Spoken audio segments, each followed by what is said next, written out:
పెద్దలు గౌరవనీయులు పవన్ కళ్యాణ్ గారిని మాట్లాడాల్సిన కోరుతున్నాను.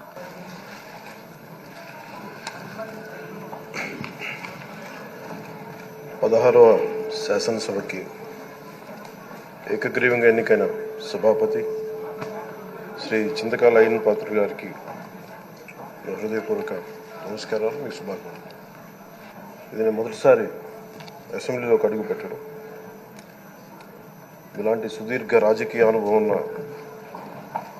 దాదాపు 7 సార్లు ఎమ్మెల్యేగాను, ఒకసారి పార్లమెంట్లో అడుగుపెట్టిన మీకు, Panchayati Raj, technical education, forest, R&B అనేక మంత్రిత్వ శాఖల్ని సమర్థవంతంగా నిర్వహించిన మీకు ఈ సభాధ్యక్షుడు, ఈ స్పీకర్ స్థానంలో కూర్చోవడం నాకు చాలా ఆనందంగా ఉంది.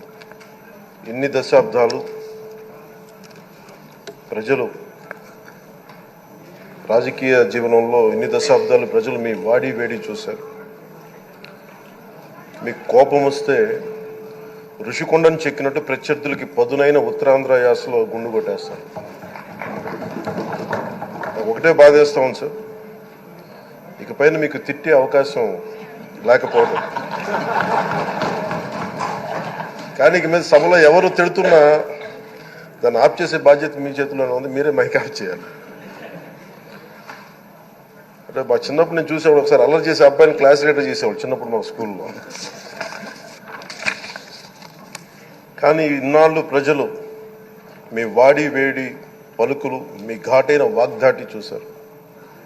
ఈ రోజు నుంచి రాష్ట్ర ప్రజలు మీ హుందాతనం చూస్తారు. డిబేట్స్ వెనకాల దాక్కుని సంస్కారహీనమైన భాషల్ని, భావాలని రకరకాల మాధ్యాల్లో విరజిమ్ముతూ ఉంటారు. దాని నియంత్రణ మీ ఆధ్వర్యంలో ఇక్కడి నుంచే మొదలవ్వాలి.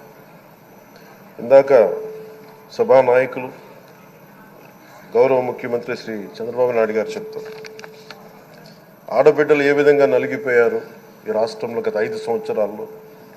చిన్న లేదు, పెద్ద లేదు, ఎవరని లేదు. ఎవరన్నా సరే ఒక మాట మాట్లాడితే వాళ్ళు వ్యక్తిగతంగా దూషణ, సోషల్ మీడియాలో వాళ్ళని క్యారెక్టర్ అసాసినేట్ చేయటం, వాళ్ళు పెద్ద నాయకులు కావచ్చు, కార్యకర్తలు కావచ్చు, లేదా వాళ్ళకి ఎదురు తిరిగి ఒక ఒపీనియన్ చెప్పి ఎవరైనా సగటు మనిషి కూడా కావచ్చు. అది ఇక్కడతో ఈ రోజు నుంచి ఆగిపోవాలి అధ్యక్ష. అది మీ ఆధ్వర్యంలోనే మొదలవ్వాలి.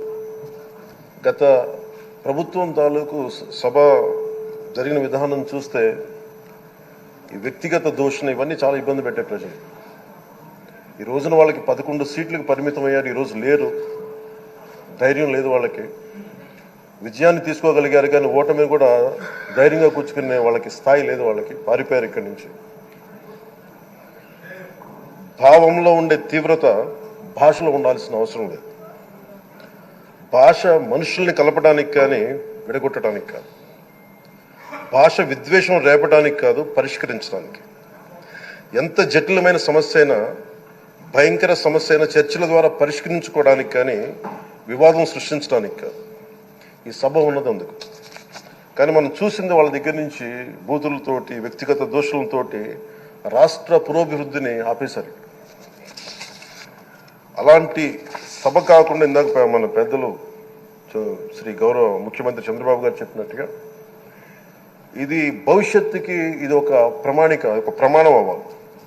2047 వరకు ఇంత అద్భుతమైన స్థానంలో మనకి ఆంధ్రప్రదేశ్ తెలుగు జాతి ఉన్నత స్థాయికి వెళ్ళాలంటే ఈరోజు మనం వేసే ప్రతి అడుగు అది భవిష్యత్ తరాలకు ఒక నిర్దేశక ఒక టచ్ స్టోన్గా ఉండిపోవాలి, గిట్ రాయిగా ఉండిపోవాలి.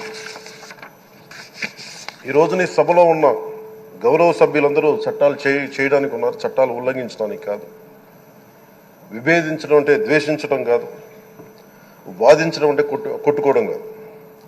ఇవన్నీ విభేదించడం, వాదించడం ఇవన్నీ ప్రజాస్వామ్యానికి చాలా మౌలికమైన పునాదులు. ఆంధ్రప్రదేశ్ ఆవిర్భావం జరిగి అసలు భాషా ప్రయుక్త రాష్ట్రాల ఆవిర్భావమే మన ఆంధ్ర రాజ్యంతో మొదలైంది. అమరజీవి పొట్టి శ్రీరాములు గారి బలిదానం మీద మన రాష్ట్రం పుట్టింది. 56 రోజులు తిండి తిప్పలు తినకుండా నరకం అనుభవిస్తూ ఆయన బలైపోయారు. ఆయన మరణానికి చేరువవుతూ ఆమరణ నిరాహార దీక్ష చేసిన ప్రతిరోజు మనకి దాదాపు ఈ సుదీర్ఘమైన 6 దశాబ్దాల కాలం 1.5 సంవత్సర కాలం అంటే ఆయన ప్రతిరోజు చావుకి చేరువవుతూ భోజనం లేకుండా ఆయన గడిపిన ప్రతిరోజు మనకి 1.5 సంవత్సర కాలం.